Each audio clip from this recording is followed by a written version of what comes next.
Bonjour à tous, on se retrouve pour un tout nouveau numéro des News Télé et aujourd'hui on va parler des ambitions présidentielles de Cyril Hanouna pour 2027 après la fermeture de C8 dans quelques jours. Voici donc le plan de Cyril Hanouna pour se lancer en politique, les ébauches de son premier programme, mais aussi le coût que cela va lui coûter et on en parle juste après le générique. C'est parti, générique.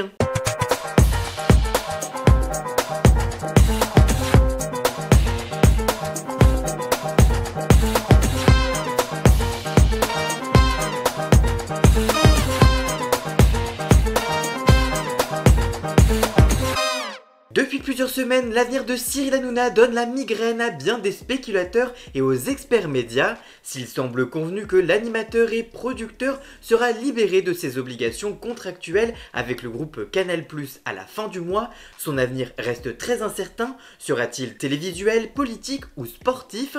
Pour rappel, le 28 février prochain, les chaînes C8 et Énergie 12 vont cesser d'émettre sur la TNT à la suite d'une décision de l'Arcom au mois de juillet. Cette fermeture entraîne dans son sillage l'arrêt très probable de l'émission phare de la première chaîne de la TNT Touche pas à mon poste, animée par Cyril Hanouna. Par conséquent, le présentateur pourrait rejoindre M6, mais son arrivée s'annonce tumultueuse. Le groupe envisage de recruter l'animateur pour des émissions de divertissement apolitiques portant principalement sur l'actualité des médias, avait annoncé le représentant des rédactions de M6 et RTL. Cependant, cette potentielle intégration suscite de vives tensions car les équipes du groupe se sont majoritairement prononcées contre l'arrivée de Cyril Hanouna.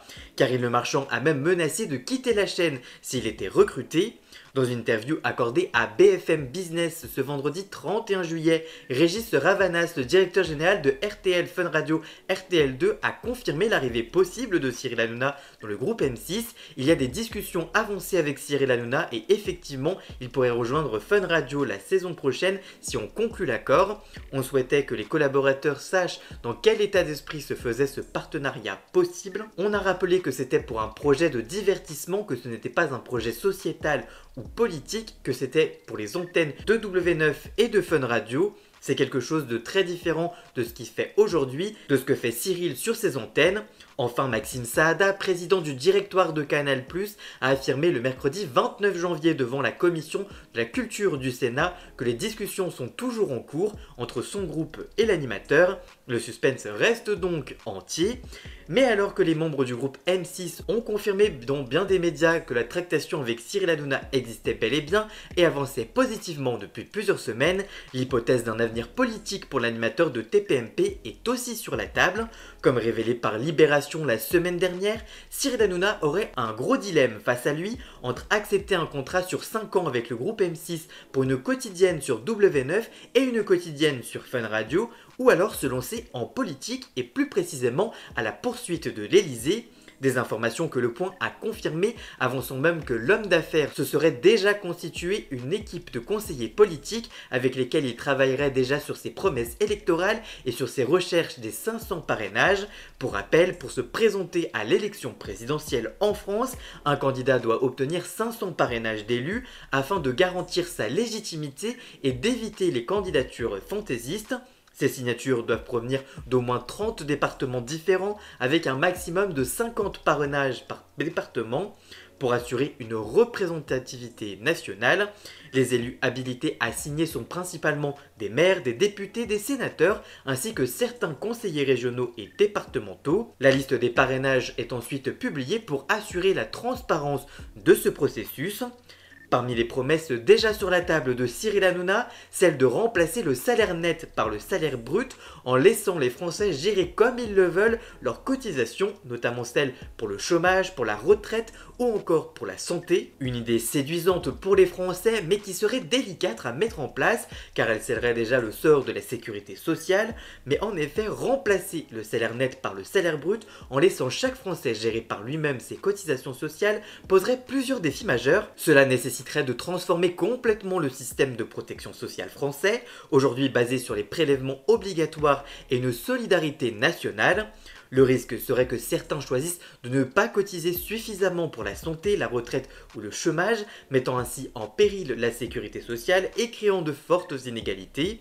De plus, la gestion individuelle des cotisations serait complexe et risquerait ainsi d'augmenter la précarité en cas de mauvaise anticipation de besoins futurs. L'animateur-producteur souhaiterait également modifier le principe constitutionnel du Sénat et le constituer uniquement de Français tirés au sort. Concernant le sujet migratoire, Cyril Hanouna souhaiterait exécuter toutes les OQTF pour plaire à la droite et l'extrême droite, mais veut également régulariser tous les étrangers en situation irrégulière qui travaillent et qui cotisent en France pour plaire à la gauche. Mais pour l'exécution des OQTF, qui est déjà active aujourd'hui, même si elles ne sont pas toutes exécutées, c'est principalement pour 4 raisons. D'abord, le refus de coopération des pays d'origine des personnes sous OQTF. Certains États n'acceptent pas de reprendre leurs ressortissants, notamment faute de documents d'identité ou par choix politique, mais aussi parce que certains étrangers peuvent contester leur OQTF devant la justice, ce qui retarde voire empêche leur expulsion.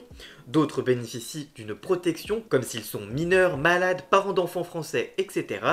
Mais aussi parce que les procédures d'exécution nécessitent des places en centre de rétention, des escortes policières et des vols affrétés, ce qui limite leur nombre. Et enfin, un étranger sans passeport ne peut pas être expulsé immédiatement et doit obtenir un laissez-passer consulaire qui prend du temps. Enfin, le dernier argument, c'est le coût des expulsions vers les OQTF qui varie en fonction de plusieurs facteurs, mais les estimations tournent autour de 14 000 à 20 000 euros par personne en moyenne. Il faut compter les interpellations et les gardes à vue qui coûtent de l'intervention policière et des procédures administratives. Il y a également les centres de rétention administrative qui chaque jour en rétention coûtent environ 150 à 200 euros par personne et la durée moyenne est d'environ 20 jours. Il y a également un billet d'avion qui coûte généralement entre 400 et 1000 euros, mais si une escorte policière est nécessaire, cela peut grimper entre 5 000 et 10 000 euros par expulsion. Il y a également des frais juridiques, certains étrangers contestent leur OQTF devant les tribunaux, ce qui génère des coûts pour l'État. Enfin, il y a également des pressions diplomatiques pour convaincre certains pays d'accepter leurs ressortissants. La France engage parfois des négociations ou des aides financières.